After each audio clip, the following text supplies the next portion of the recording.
Assalamualaikum warahmatullahi wabarakatuh. Waalaikumsalam warahmatullahi wabarakatuh. Waalaikumsalam warahmatullahi wabarakatuh. Apa kabar kalian hari ini? Baik. Alhamdulillah, semoga kita semua senantiasa dilindungi oleh Allah SWT. Amin. Sebelum kita mulai pembelajaran hari ini, alangkah baiknya kita berdoa dulu. Berdoa dimulai menurut kepercayaan dan agamanya masing-masing. Doa selesai. Ya. Untuk minggu lalu kita sudah mempelajari mengenai klasifikasi makhluk hidup. Ya. Nah, ada yang belum mengerjakan untuk ini tugasnya kemarin? Jika belum, tolong segera dikerjakan ya. Untuk yang minggu lalu juga, jika tugasnya masih ada yang belum, tolong segera dikerjakan juga. Karena sebentar lagi kita mau UTS dan tugas-tugasnya harus sudah terkumpul ya, minimal nilainya tidak boleh kosong. Paham ya? Untuk kemarin kita sudah belajar mengenai klasifikasi makhluk hidup, persamaan dan perbedaan makhluk hidup. Ya. Nah, kita akan mengulas kembali materi yang minggu lalu ya, sebelum kita masuk ke materi selanjutnya, yaitu mengenai pengenalan mikroskop. Nah, untuk gambar di bawah ini, ya, perhatikan gambar di bawah ini. Nah, di sini gambar anak yang sedang bermain bola dan gambar robot. Nah, contohnya persamaan dan perbedaannya apa? Nah, persamaannya adalah anak kecil yang sedang bermain bola dan robot sama-sama dapat bergerak. Ya, karena kenapa? Karena digerakkan oleh manusia. Paham ya? Kemudian perbedaannya apa? Perbedaannya di sini adalah robot tidak dapat tumbuh dan berkembang, tidak dapat bernapas dan tidak dapat berkembang biak ya, karena robot dan bola itu termasuk benda yang tak hidup ya, atau benda mati, dan dapat digerakkan oleh manusia ya. Nah, oleh siapa? Oleh anak kecil ya, oleh anak kecil tersebut. Nah, di dalam manusia dapat bertumbuh dan berkembang, kemudian dapat bernapas dan dapat berkembang biak. Gitu, paham ya? Jadi untuk bola dan mobil-mobilan itu tidak dapat digerakkan sendiri ya, melainkan digerakkan oleh manusia ya. Nah, begitupun untuk ciri-ciri ikan atau kucing dan mobil-mobilan. Ya. Nah, pasti terdapat persamaan dan perbedaan. Yang seperti hal tadi ya, ikan atau kucing dapat bergerak, mobil-mobilan pun dapat bergerak. Hanya hal jika mobil-mobilan dapat bergerak itu digerakkan oleh manusia. Seperti itu.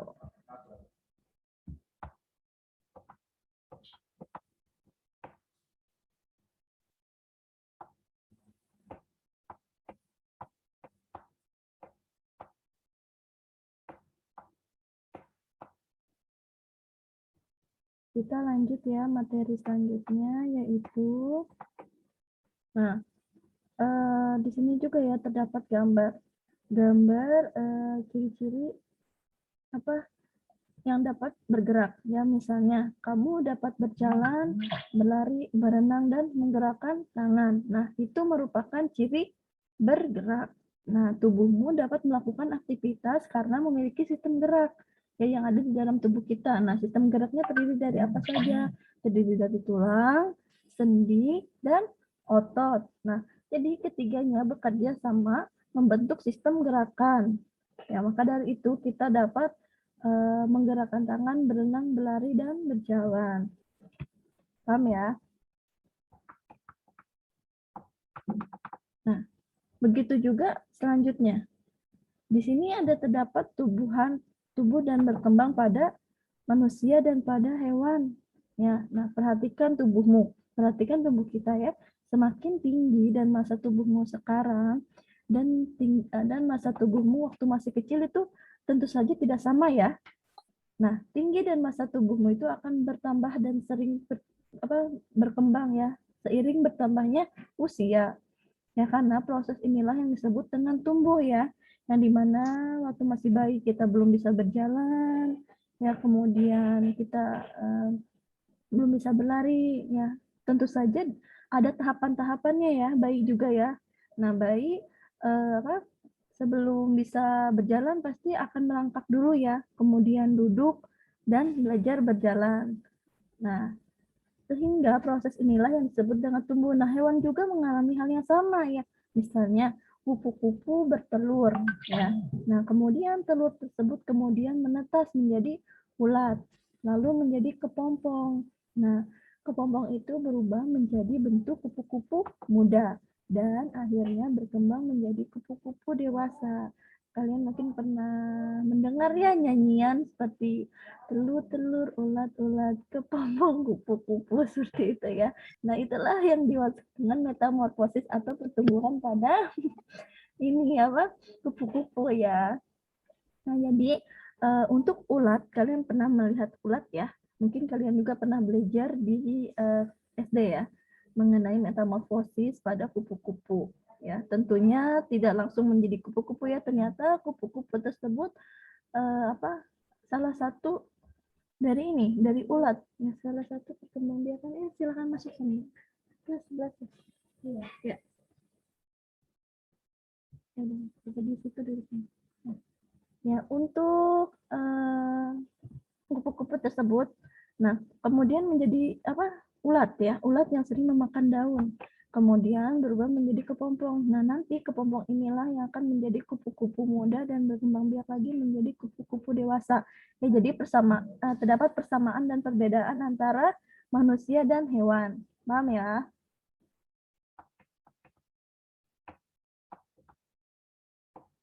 Nah, misal peka terhadap rangsangan. Nah, ini termasuk ciri-ciri klasifikasi makhluk hidup juga. Nah, di dalam peka terhadap rangsangan, misalnya kita peka terhadap rangsangan panas ya, seperti ini ya, seperti ibu sedang mengajar dan terdapat cahaya ya dari luar, cahaya matahari. Tentunya kita dapat merasakan rangsangan yang diterima oleh kita ya. Tentunya kita akan merasakan panas, kemudian cuaca dingin seperti itu. Paham ya? Dan kemudian kita akan merasakan dicubit ya, otomatis kita akan merasakan sakit ya. Tuh.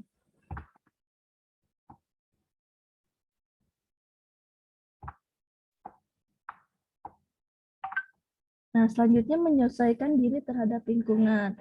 Nah, misalnya kemampuan makhluk hidup untuk menyesuaikan diri dengan lingkungan disebut dengan adaptasi ya. Jadi misalnya kalian sebelumnya di kelas 6 SD ya.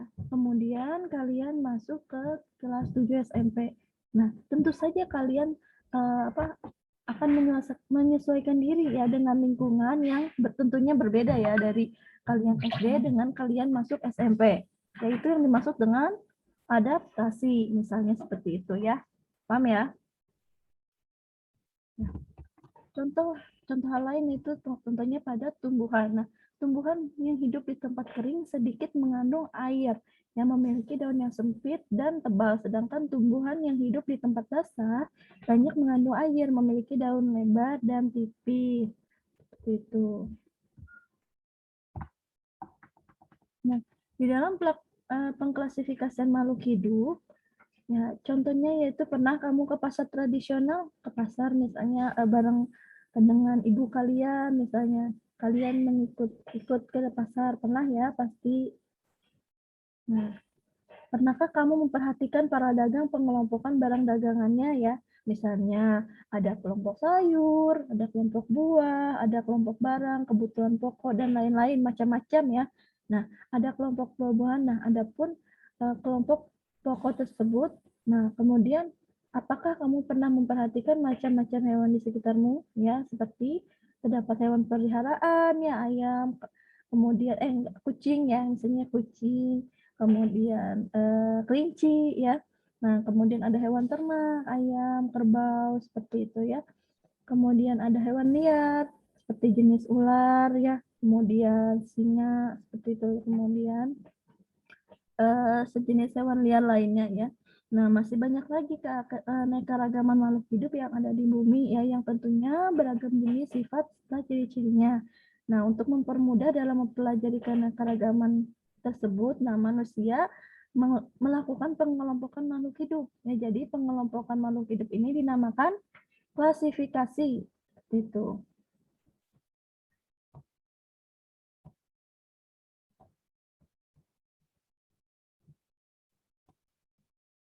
Nah, contohnya perhatikan pada tumbuhan-tumbuhan berikut. Nah, tentunya tumbuhan-tumbuhan ini jenisnya sama ya, tapi akan tetapi klasifikasi pada tumbuhan tersebut berbeda ya. Misal kalian punya pohon mangga dan belimbing atau pohon apa ya, sejenis ubi ya, ubi jalar atau singkong.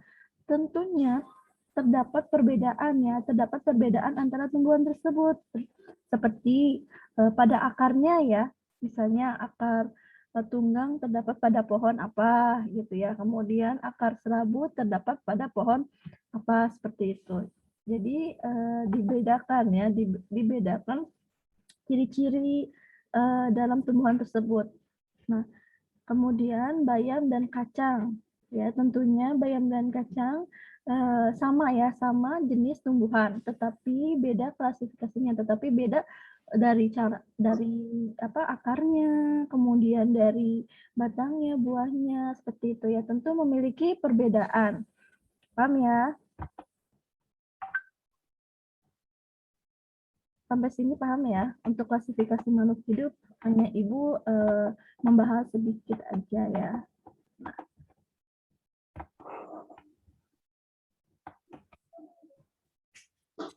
Selanjutnya, setelah kita mempelajari klasifikasi makhluk hidup,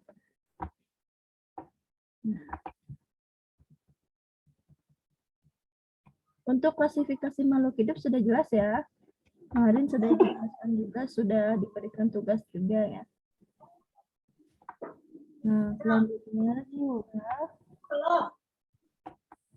kalau ingat ya, untuk ini, untuk suaranya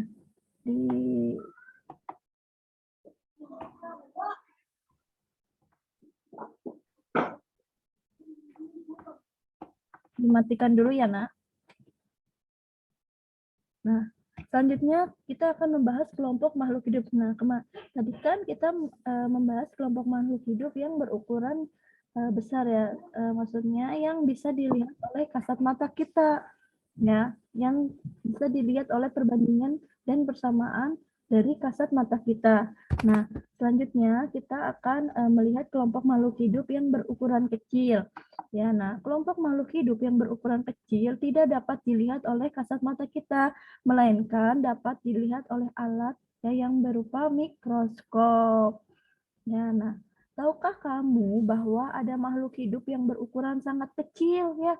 Misalnya tempat hidupnya di mana-mana, misalnya di dalam tanah ya, kemudian di dalam air dan di dalam sisa-sisa makhluk hidup. Nah, dalam tubuh manusia bahkan dalam sebutir debu ya, yang biasa mungkin orang-orang bisa menyebutnya dengan kuman ya. Nah, pada gambar 2.18 ya, pada gambar ini nih. Nah, pada gambar di bawah ini melihat bakteri pada Escherichia coli yang dilihat dengan mikroskop elektron. Nah, bakteri Escherichia coli itu terdapat di sistem pencernaan pada tubuh kita, ya. Nah, mungkin kalian pernah merasakan sakit perut ya, diare, ya. Nah, di dalam pencernaan kalian itu, di dalam bakteri Escherichia coli itu terdapat bakteri yang menghambat si bakteri baik ya, ada bakteri jahat dan bakteri baik. Kalau misalnya bakteri jahat itu dinamakan dengan patogen ya. Nah, sehingga akan merusak sistem bakteri baik di dalam Escherichia coli, di dalam sistem pencernaan kalian. Maka dari itu kalian disarankan ya oleh dokter biasanya diberikan obat anti ini ya, anti bakteri ya, kayak semacam vitamin, kemudian Seperti itu ya. Untuk apa? Untuk mematikan bakteri jahat tersebut.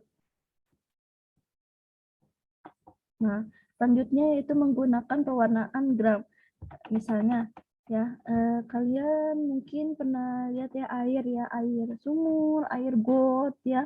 Kemudian bahkan air aqua yang kita minum sekalipun ya, jika tidak dimasak terlebih dahulu, pasti itu terdapat bakteri-bakteri di dalam air tersebut ya, yang tidak dapat dilihat oleh kasat mata kita ya, yang hanya dapat dilihat oleh alat ya yang berupa mikroskop. Nah, pada pengamatan makhluk hidup yang berukuran kecil, kamu memerlukan alat ya yang dinamakan mikroskop. Ya, pernah lihat ya mikroskop? Ya mungkin sebelum memulai kegiatan ini sebaiknya kita mempelajari terlebih dahulu ya tentang mikroskop dan bagaimana cara menggunakan mikroskop tersebut. Nah, perhatikan penjelasan di bawah ini. Selanjutnya kita akan mengenal dan menggunakan mikroskop. Ya, pada bagian-bagian mikroskop ya, pada gambar 2.19 ini dan tabel 2.5 ya. Nah, kamu dapat mempelajari mikroskop cahaya beserta bagian-bagian dan fungsi dari mikroskop tersebut. Nah, selain itu, kamu juga akan mengenal mikroskop elektron. Nah, ya, yang ini yang dinamakan mikroskop cahaya ya. Yang A mikroskop cahaya dan yang B yaitu mikroskop elektron. Keduanya sama-sama berfungsi untuk melihat benda-benda yang tidak dapat dilihat oleh kasat mata kita ya, atau melihat benda-benda yang berukuran sangat kecil ya. Nah, di bagian mikroskop ini ya terdapat yang utama yaitu ujung yang bulat ini dinamakan lensa okuler ya, dan yang kedua yang ini yang dinamakan dengan tabung mikroskop ya. Kemudian yang bulat besar ini dinamakan sekrup pengarah kasar ya, yang dinamakan dengan mikrometer ya, mikrometer kasar. Kemudian sekrup pengarah halus yang dinamakan dengan makrometer halus ya. Nah, selanjutnya yaitu pegangan pada mikroskop ya. Jadi cara memegang mikroskop tidak dijinjing ya, tidak dibawa saja, tetapi melainkan kita membawanya, kita pegang, kemudian kita pegang bagian bawahnya agar tidak jatuh atau tidak pecah gitu ya. Nah, kemudian selanjutnya yaitu pegangan kedua ya, pegangan penjepit objek. Nah, di sini terdapat meja preparat ya, kemudian terdapat sendi inklinasi dan kondensor di bawah, dan kemudian diafragma, terdapat cermin dan kaki mikroskop. Ya, jadi ketika kita memegang mikroskop, kita tidak hanya memegang pegangannya saja, melainkan kita memegang pegangan dan kaki mikroskop tersebut. Gitu. Nah, pada bagian-bagian mikroskop ya lensa okuler. Lensa okuler itu terdapat di atas mikroskop ya untuk melihat benda-benda yang berada di meja preparat ya. Nanti di sini akan disediakan dengan cover glass ya dan object glass. Dan nanti kita akan praktikum mungkinnya minggu depan ya. Kita akan belajar mengenai bagian-bagian dari mikroskop ya dengan secara langsung. Mungkin kemarin kalian pas bersih-bersih kalian melihat suatu lab ya, laboratorium ya, dan di lab laboratorium tersebut terdapat mikroskop. Nanti kita akan belajar mikroskop ya, cara-cara pengenalan mikroskop dan fungsinya. Nah, lanjut ya. Nah, di dalam lensa okuler ini ya, yang di atas ini yang utama ya, yang lensa utama, lensa okuler yang dimana nanti kita akan melihat benda-benda terkecil yang di dalam meja preparat ya. Nanti di sini akan ada cover glass dan object glass. Nah, sebelum kita mengenal alat-alat yang berada di laboratorium, kita mengenal alat bantu dengan menggunakan mikroskop terlebih dahulu ya. Nah, lensa okuler ini berfungsi untuk lensa yang berhubungan dengan mata ya, langsung mengintai atau pengamatan yang berfungsi untuk memperbesar bayangan objek. Ya, nah kemudian ada 3 buah lensa yaitu dengan perbesaran 5 kali, 10 kali, dan 15 kali. Nah, ini yang dimaksud dengan lensa okuler ya, yang perbesaran 10 kali, 15 kali dan 5 kali ya.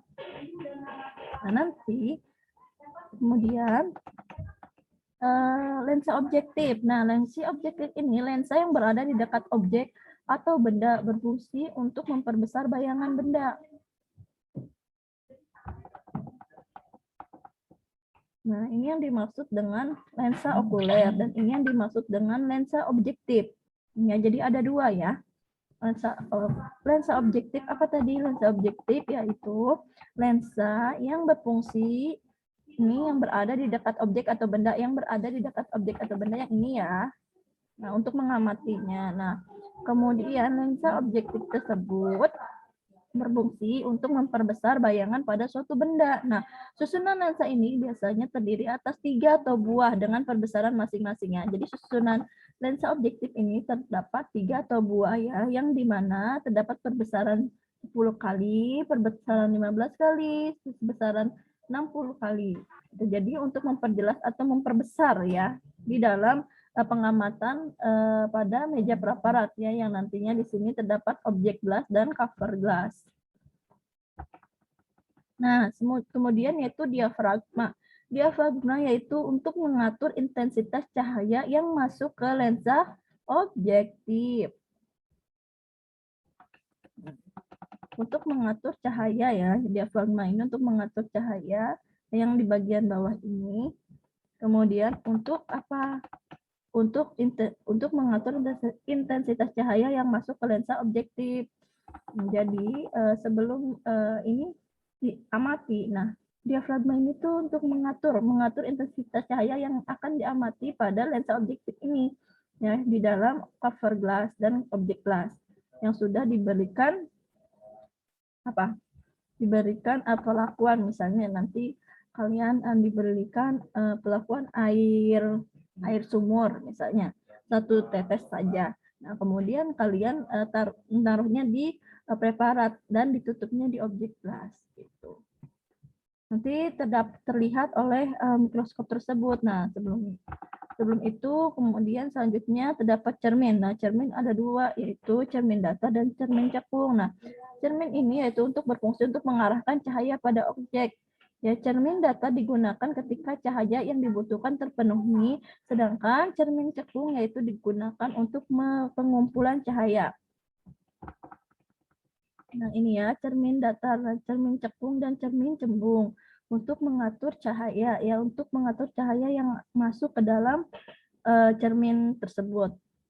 Kemudian, cermin datar ini digunakan ketika cahaya yang dibutuhkan terpenuhi, misalnya cahayanya terang ya, atau cukup bagus, dan sedangkan cermin cekung digunakan untuk mengumpulkan cahaya ya. Jadi ketika kita mengamati sebuah benda di mikroskop, kita juga harus mengatur cahaya nih, cahayanya itu sudah pas atau sudah jelas atau masih gelap. Kalau misalnya masih gelap, kita diatur lagi gitu untuk cermin tersebut gitu ya. Untuk cermin di bawah ini kita nanti kalau misalnya di preparatnya yang sudah diberikan perlakuan ini masih gelap, kemungkinan kita akan mengatur dari cermin tersebut untuk mengumpulkan cahaya yang masuk. Seperti itu yang akan nanti dipantulkan ke dalam preparat tersebut.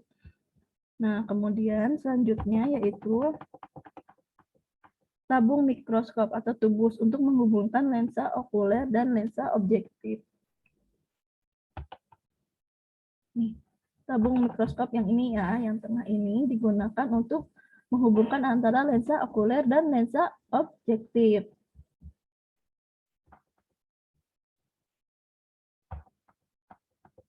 Selanjutnya yaitu meja sediaan ya, atau yang dimaksud dengan meja preparat. Nah, meja preparat ini digunakan sebagai tempat meletakkan objek atau preparat yang diamati. Ya, bagian tengah meja terdapat lubang untuk melewatkan sinar. Nah, jadi meja preparat, nah, meletakkan objek ya atau preparat yang diamati. Nah, ini yang dimaksud dengan meja preparat ya, yang akan diamati oleh preparat ya. Nah, lubang ini adalah untuk mengumpulkan sinar ya, atau untuk melewatkan sinar. Jadi si preparat tersebut harus pas di tengah lubang ya, untuk lebih memperjelas melihat benda-benda yang kecil tersebut gitu. Jadi harus pasti, kalau misalnya tidak pas itu tidak akan terlihat ya. Misalnya kita akan mengamati sebuah struktur daun, sel-sel daun ya. Nah, jika kita tidak pas di tengah-tengah lubang tersebut untuk meletakkannya, maka itu tidak dapat terdeteksi, tidak dapat terlihat. Nah, kemudian klip atau penjepit objek ya, untuk menjepit preparat agar kedudukannya tidak bergeser ketika sedang diamati. Nah, ini yang dimaksud dengan penjepit preparat ya. Nanti di sini akan ada objek glass dan cover glass ya. Kemudian untuk menjepit ya, agar tidak mudah geser gitu, agar terletak di antara pas di tengah-tengah gitu ya. Ini yang dinamakan dengan penjepit preparat. Nah, selanjutnya yaitu makrometer. Makrometer halus dan makrometer kasar. Nah, makrometer halus ini untuk menggerakkan atau menjauhkan atau mendekatkan lensa objektif terhadap preparat secara perlahan atau halus. Nah, untuk menggerakkan atau menjauhkan ya, mendekatkan makrometer halus. Ini ya, untuk memfokuskan terhadap preparat yang diamati.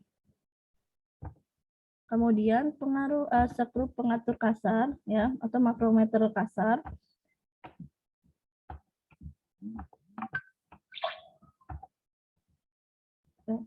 Nah, makrometer kasar ini digunakan untuk menggerakkan tubus ke atas ya, atau ke bawah secara tepat. Jadi ketika kita akan menggerakkan yang makrometer kasar itu yang besar ya, yang di atas ya. Kemudian makrometer halus itu yang kecil yang di bawahnya ya.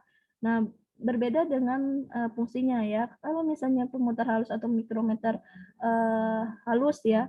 Nah, untuk menggerakkan atau menjauhkan. Nah, jadi nanti ketika kita putar untuk memfokuskan si preparat tersebut. Kemudian jika kita memutar pemutar kasar makrometer kasar, untuk apa? Untuk menggerakkan tubus ke atasnya. Jadi ke atas dan ke bawah secara cepat. Nah, jadi jangan langsung diputer diputarnya jangan kasar ya. Diputarnya secara halus supaya apa? Supaya tidak jatuh ya, tidak jatuh ke dalam preparat. Ya, nanti kalau misalnya kita diputarnya secara cepat jatuh ke preparat, nanti si preparat tersebut cover glass dan objek glass tersebut akan pecah ya. Nah, kemudian kondensor. Kondensor ini adalah untuk mengumpulkan cahaya yang masuk. Nah, alat ini dapat diputar dan dinaik turunkan untuk mengumpulkan cahaya yang masuk ya. Nih, alat ini dapat diturunkan dan dinaikkan ya, untuk lebih jelas mengamati preparat. Selanjutnya yaitu skrup atau engsel inklinasi untuk mengatur sudut atau tegaknya mikroskop ya. Dan kaki mikroskop yaitu untuk menyangga dan menopang mikroskop.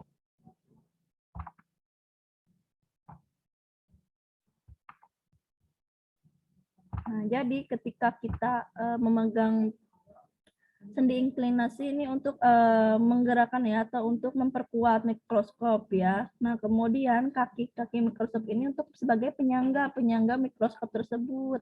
Ya, jadi ketika kita memegang mikroskop, kita jangan satu pegangan aja ya. Jangan seperti ini ya. Ini tabung pegangan mikroskop ya. Nah, kan di sini terdapat kaki-kaki mikroskop ya untuk menyangga. Nah, kita juga dipegang dua-duanya penyangga mikroskop agar tidak jatuh ya, atau tidak berat sebelah ya. Oke, sampai pengenalan mikroskop. Apakah ada yang ingin ditanyakan?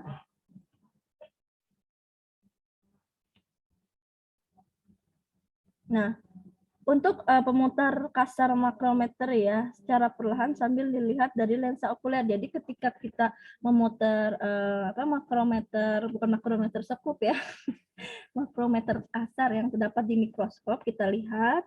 kemudian sambil kita diputar nih, kita misalnya lihat di lensa okuler.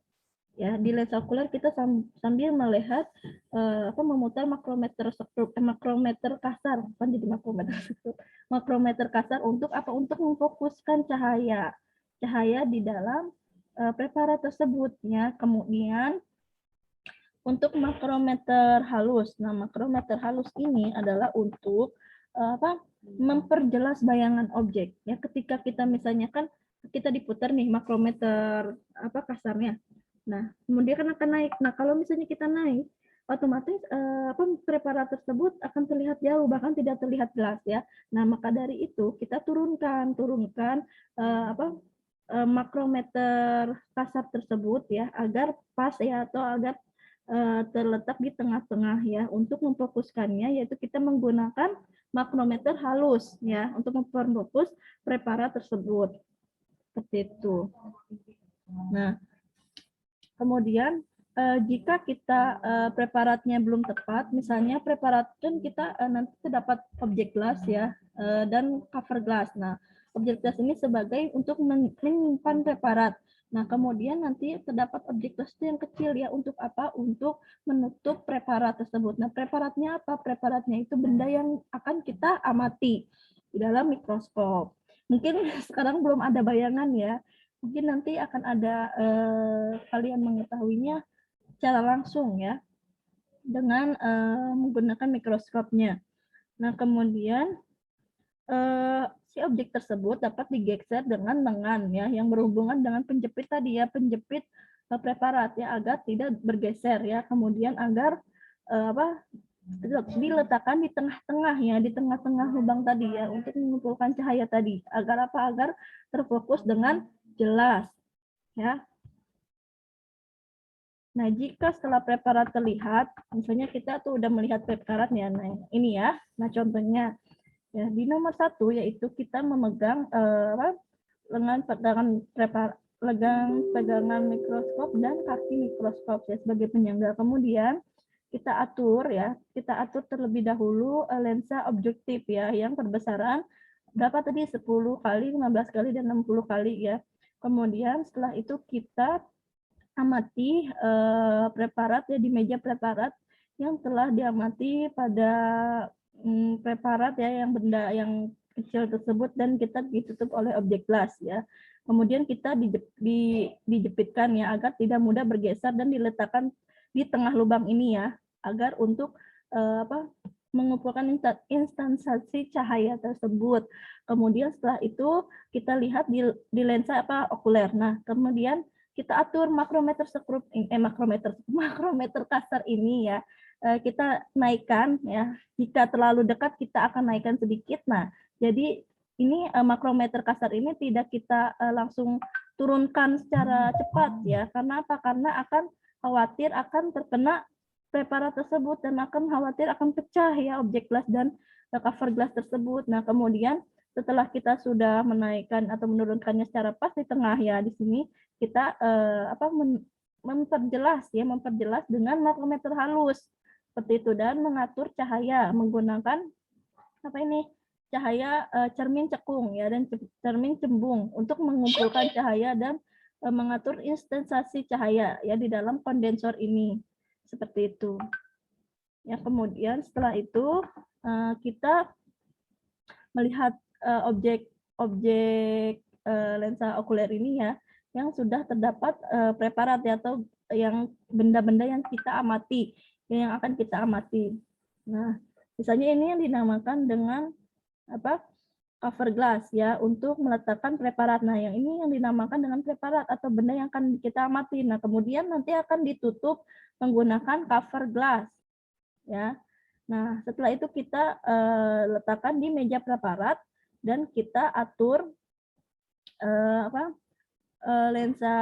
memakai lensa objektif ya, perbesaran 10 kali, 15 kali, dan 60 kali. Ya, tergantung dengan perbesarannya ya. Jika kita menggunakan perbesaran yang sedang, kita menggunakan perbesaran 10 kali. Yang ini ya. Kemudian kita jepit menggunakan penjepit preparat. Agar apa? Tadi agar tidak menggeser preparat tersebut. Kemudian kita letakkan di tengah-tengah lubang. di tengah-tengah lubang untuk mengumpulkan sinar intensitas cahaya. Nah, kemudian kita lihat di dalam lensa okuler ini, kemudian kita atur makrometer kasar ini ya. Untuk apa tadi makrometer kasar? Untuk apa?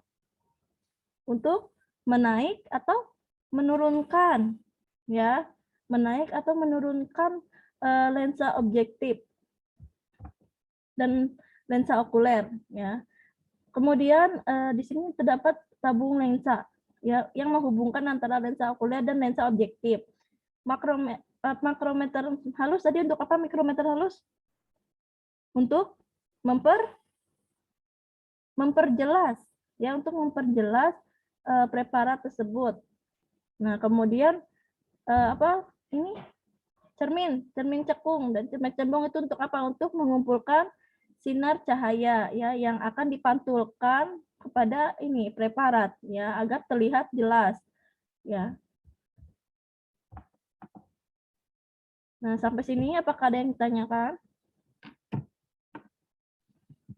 Kemungkinan minggu depan ya kita akan praktikum mengenai pengenalan mikroskop, tetapi tidak semua ya. Jadi kalian dibagi-bagi kelompok ya, nanti akan ibu bagi kelompoknya. Kalian jumlahnya kurang lebih ada 50-an ya.